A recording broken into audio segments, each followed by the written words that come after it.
galera, o professor Arthur Damasceno na área. Estamos de volta aqui para levantar mais um assunto dessa nossa preparação e agora apenas um artigo, o artigo 17, para tratar dos partidos políticos.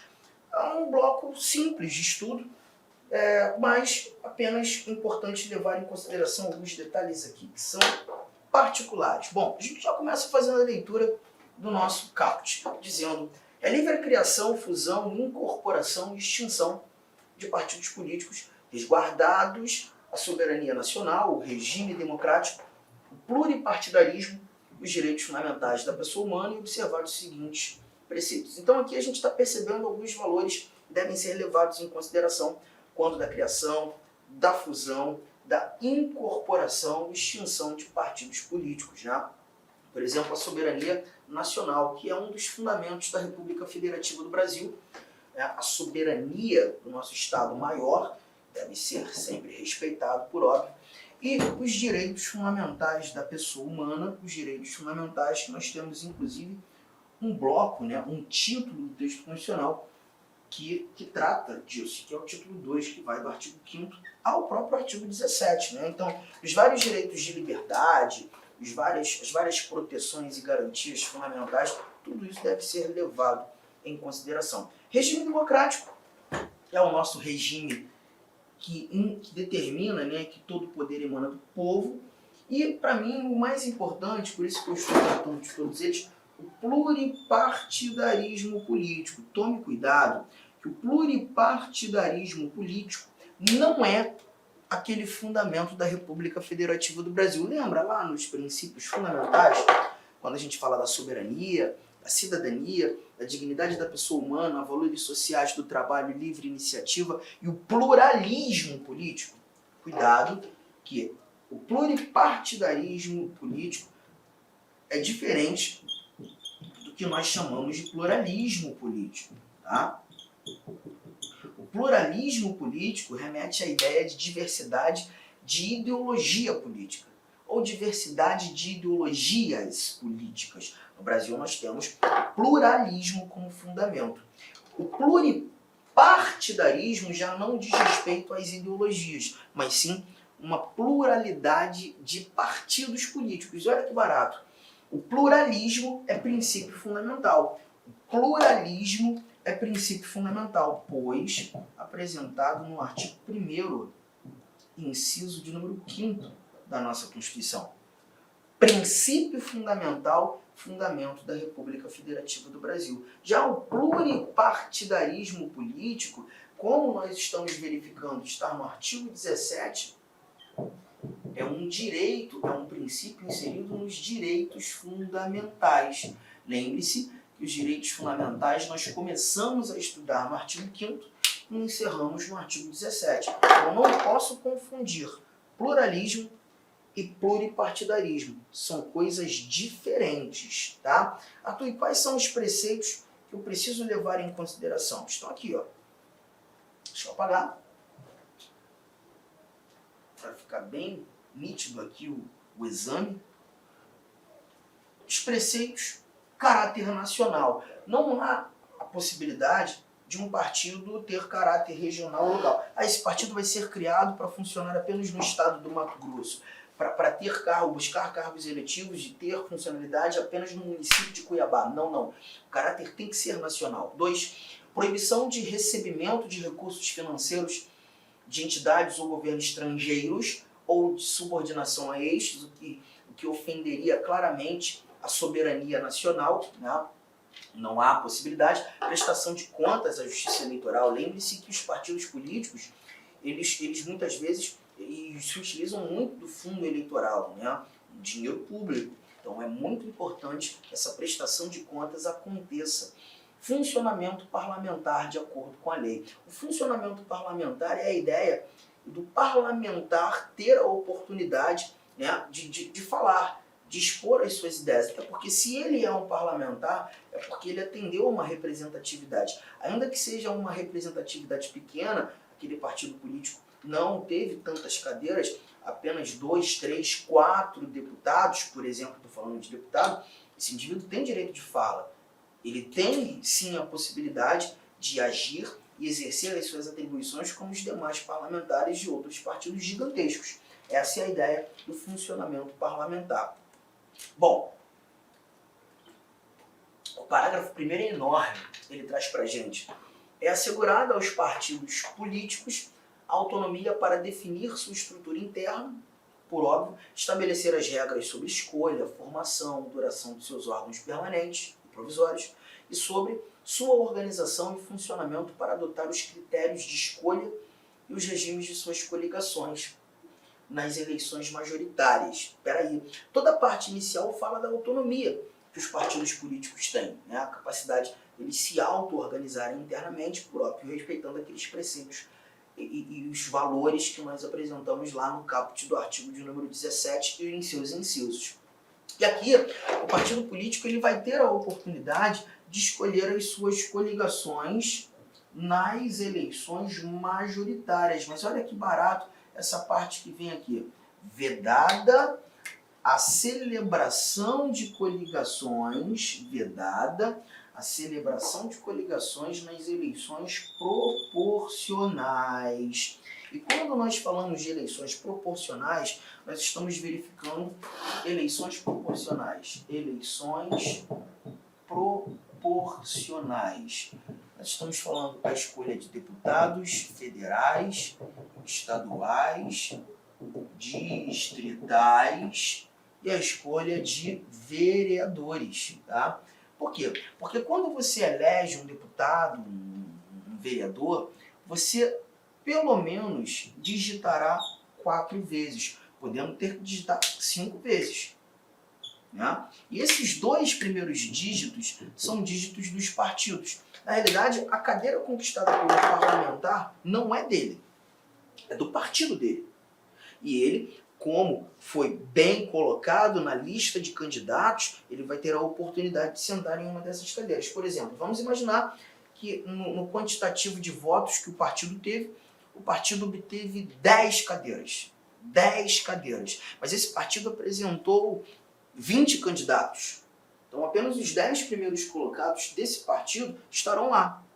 Entendeu? Mas aí, o que acontecia antigamente é que o partido X se juntava com o partido Y, se juntava com o partido Z, se juntava com o partido K, que também se juntava com o partido W, e eram partidos pequenos, mas como fizeram essa coligação para cargos proporcionais, se tornaram, na realidade, um partido grande, uma coligação enorme. Porque a coligação ela vai funcionar como se fosse um partido. E aí, na realidade, eu vou ter que somar os candidatos do X, do Y, do Z, do K, do W, e somando todos eles dariam 20 candidatos. E essa coligação gigantesca conquistou também 10 cadeiras. Lembra que eu comentei que o partido B teve 20 candidatos e conquistou 10 cadeiras. Mas essa coligação também, juntando todo mundo, 20 candidatos, conquistando 10 cadeiras, se assemelhou. E isso não pode mais. Não pode mais, tá?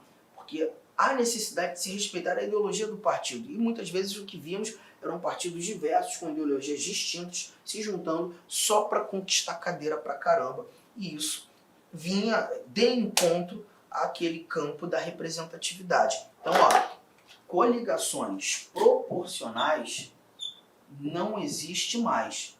Coligação majoritária você vai ter. Arthur, e como é uma coligação para cargos majoritários? Uma eleição majoritária, gente, você não leva em consideração o partido. Quando você fala de cargos que são eleitos pelo sistema majoritário, você está falando de chefes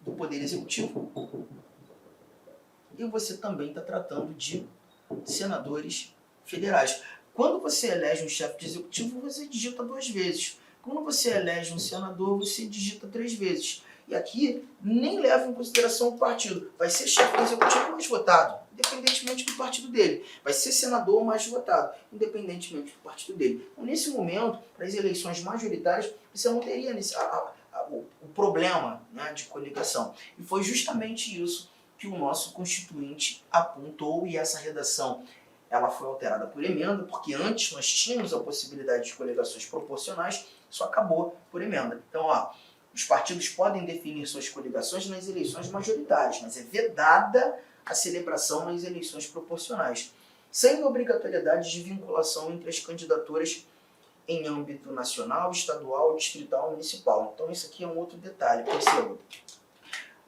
Esse ano, né, temos eleição. Então, nós temos aqui a eleição, e na esfera federal, o partido A se juntou em coligação com o partido B. Mas essa coligação ela não precisa ser respeitada nas esferas estaduais. Eu não tenho a necessidade que seja semelhante. Pode ser que o partido A não se coligue com ninguém aqui no estado do Mato Grosso. O partido B não se coligue com ninguém no estado do Rio de Janeiro, mas eles se coliguem no estado de Santa Catarina. E lá no estado do Maranhão, o partido A está se coligando com o outro. Então não há necessidade de ser semelhante. Foi justamente o que você está vendo aqui, ó. Olha aqui. Deixa eu apagar essa parte aqui também, para a nossa leitura ficar clara. Coligação majoritária pode ter? Pode. Sem obrigatoriedade de vinculação entre as candidaturas em âmbito nacional, estadual, distrital, municipal, devendo seus estatutos estabelecer normas de disciplina e fidelidade partidária. A fidelidade partidária ela é exigível para os cargos proporcionais. Por quê? Porque quando a gente fala de cargo proporcional, a cadeira não é do candidato. Melhor, a cadeira não é do dono do cargo. A cadeira é do partido. Tá? Então perceba, eu me filiei ao partido A, porque eu sei que o partido A tem uma aceitação muito grande, é um partido muito forte. Né? E aí eu me filio ao partido A, sou bastante votado no partido A e acabo conquistando uma cadeira. Sento em uma das cadeiras do partido A. Só que a minha ideologia é totalmente distinta daquela que é ali proferida pelo partido A. Então assim que eu entro, eu troco de partido. Porque na realidade eu gosto mesmo do partido B. Mas o partido B é pequeno e eu sabia que se eu tentasse a eleição pelo partido B eu não iria entrar. Né? Porque eu dependo dos votos do partido para ter cadeira. E aí eu troco. Gente, isso é infidelidade partidária. Isso vai fazer com que eu perca o cargo. Tá? Então a fidelidade partidária, isso acontece justamente para que o candidato seja fiel ao partido que ele tentou a eleição, que ele tentou ser eleito, né, e venceu. Tudo bem? Tranquilo? Ficou preto ali, mas já voltou. Show de bola. Deixa eu fazer mais alguns comentários. Parágrafo 2º. Os partidos políticos, após adquirirem personalidade jurídica na forma da lei civil, registrarão seus estatutos no Tribunal Superior Eleitoral. O que significa isso? Um partido político é uma pessoa jurídica de direito privado. Se é uma pessoa... Com licença, meus amigos, minhas amigas. Inicialmente eu peço desculpas por interromper seus estudos, mas essa videoaula é uma videoaula demonstrativa para você conhecer a qualidade de nossos mestres aqui da LAC Concursos. Eu sou o professor LAC, especialista em concursos públicos, que somente em 2022 eu já fui aprovado em 7 concursos públicos. É isso mesmo, em 2022 sou especialista em concurso público e eu estou aqui para te ajudar nessa caminhada do concurso da Polícia Militar do Estado da Bahia e também do Corpo de Bombeiros Militar. Gente, olha só, qual que é o diferencial da LAC Concurso? Primeiro, tá, o nosso diferencial primeiro, preste atenção, tá?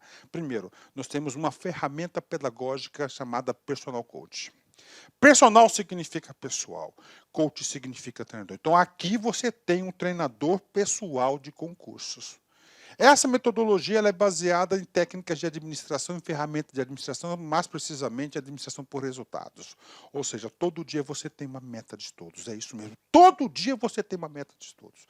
Papo sério, se você se matricular, se você cumprir as nossas orientações pedagógicas, se você assistir às nossas videoaulas, ou essas videoaulas da internet e muito mais lá no nosso site, claro, completas, eu tenho certeza que você ficará competitivo e você terá reais chances de aprovação.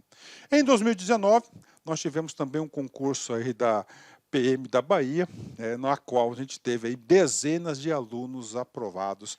Inclusive, nós fizemos aí uma playlist no YouTube super vencedora, né? Super vencedora pra galera, né? Professor, quanto custa? Olha só, preço promocional. Apenas 10 parcelas de R$ 25,00, curso completaço, super atualizado, item a item do digital, acesso imediato com foco na banca da FCC. Então venha estudar conosco aqui na LAC Concurso.